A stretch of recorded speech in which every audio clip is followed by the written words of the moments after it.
Welcome to the show and to Club Kelburn in Wellington, where Q Sport caught up with Joseph Romanos on all things cricket. And note this was recorded just prior to the announcement of the New Zealand squad to South Africa. Well, Joseph, I've got to start with cricket. Tremendous test matches recently. Let's start with New Zealand's victory over Sri Lanka. A great comeback after that embarrassment first test.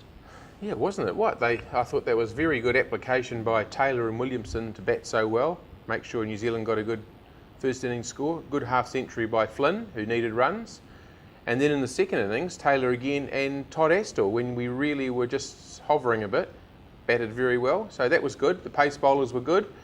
And I thought Astle gave us a spinning option we haven't had before. We had a wrist spinner, spinning the ball and getting a bit of lift. So overall, I thought it was a very good performance. With regard to the batsmen, was it a case of not getting any pre-games before that first test, coming straight to Sri Lankan conditions and struggling?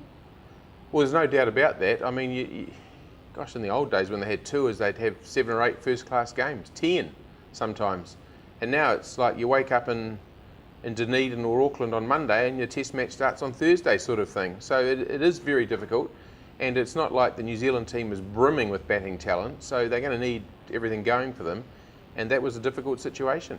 Martin Guptill was a good example that actually rested him. He didn't even play the one-day game, so that's a huge adjustment to make in test match conditions. Yeah, I feel sorry for Guptill. I really like his attitude, but I don't think I don't think he had a good go at that tour, and he'll be kicking himself now. Talk about the bowlers. John Wright told me probably 3 or 4 years ago, watch out, we've got some young guys coming through. I think we're seeing the fruits of that work. 3 guys bowling 140k plus. I can't remember that for New Zealand. Yeah, and I really like the way Bolt and Southey, they're pretty sharp and they swing the ball, which is great. They pitch it up and swing it. Bracewell's a different sort of bowler, but complements them well. And then waiting in the wings, you've got, Chris Martin couldn't even get in the test team, and Wagner, who my feeling is he's probably a real test quality bowler, but you've got 3 ahead of him at the moment. And there's floating around like Adam Milne, who's another very quick exponent, so that looks bright. Yeah, it's funny though, we usually have good pace bowlers, don't we? I mean, we usually, that is not the problem area for the team most of the time. Most of the time the problem is the bowlers are bowling at such a small total. That's their issue. And all our bowlers, Bracewell, Bolt even, they're competent with the bat, if not better. Yeah, they all look handy enough with the bat, I suppose, until someone comes and sweeps them away. I still like the top 6 to be making the runs. You don't want to, have 6 batsmen and then the run scorers come in. We know Vittori's not going to South Africa, that's been confirmed. We're not sure about the captain now.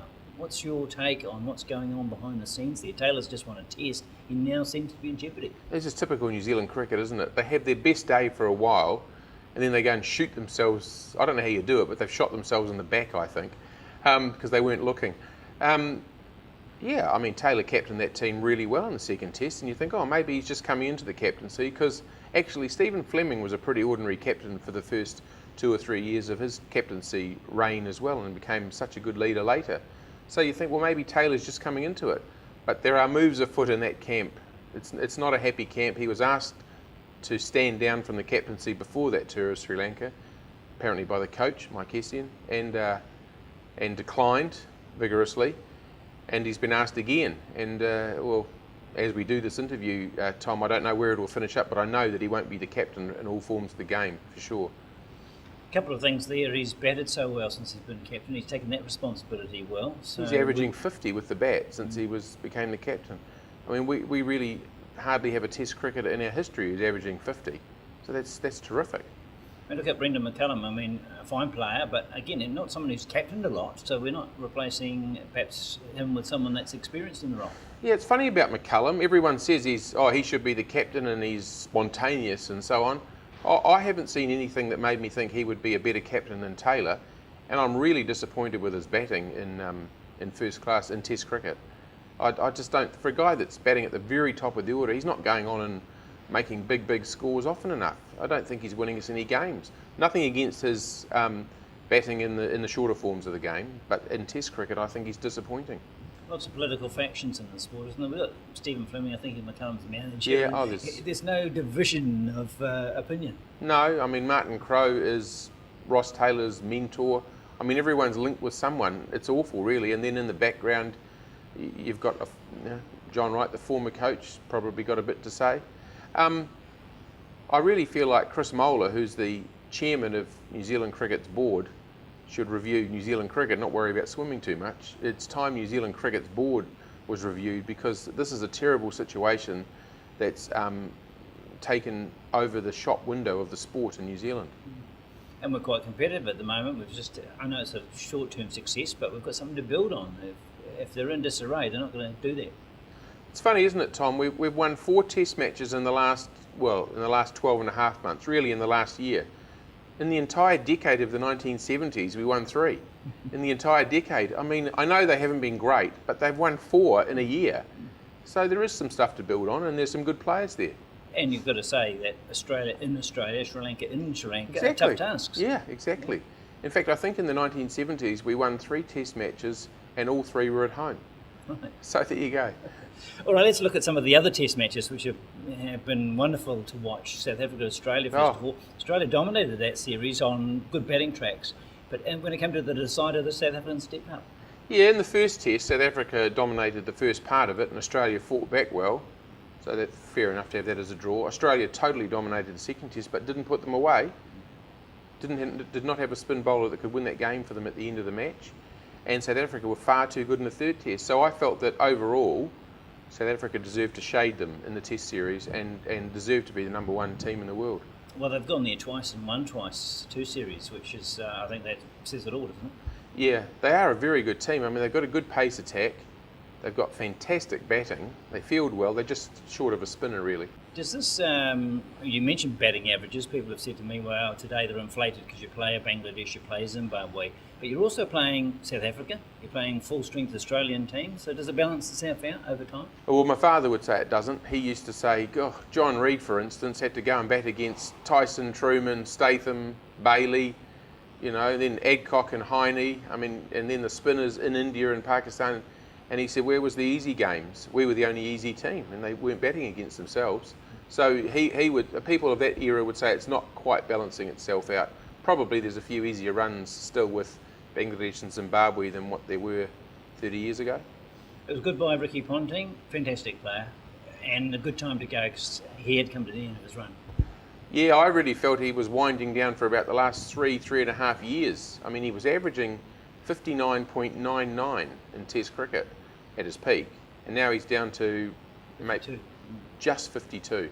So, and he had a couple of centuries last season that when he was struggling again, that held his place. Otherwise, he'd hardly scored many runs at all. Certainly not enough for an Australian number 3 or 4. And it's probably time for Tendulkar to step aside. I think he's eked out everything he can out of his career. You can't imagine them ever dropping Tendulkar, though. He could be 70, and if he wants to play, they wouldn't drop him. They wouldn't dare to over there. But I totally agree. I mean, he really needs to step down. It's enough. 180 tests or whatever, that's enough. You proved your point.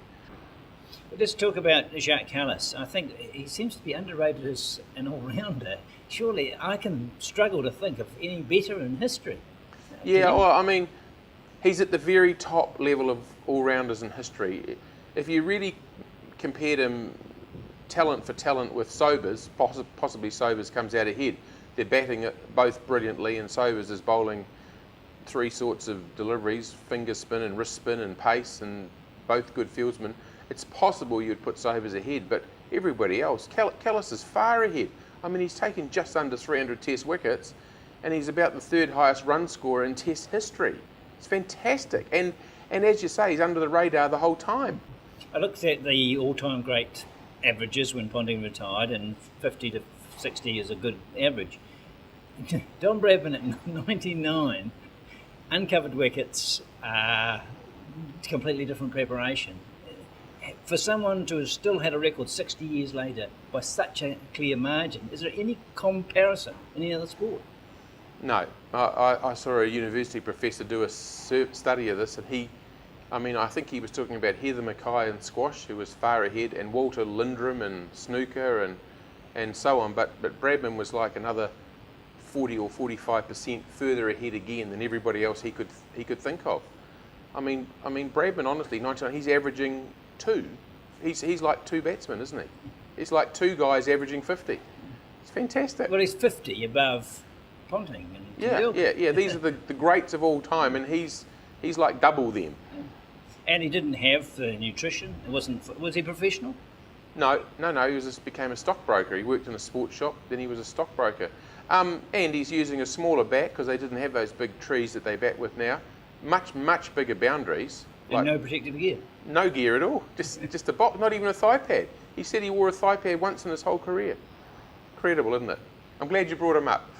It deserves a recognition because I think, it can be overlooked. I mean, we think what a great batsmen today are great batsmen, but I compare, they're not really.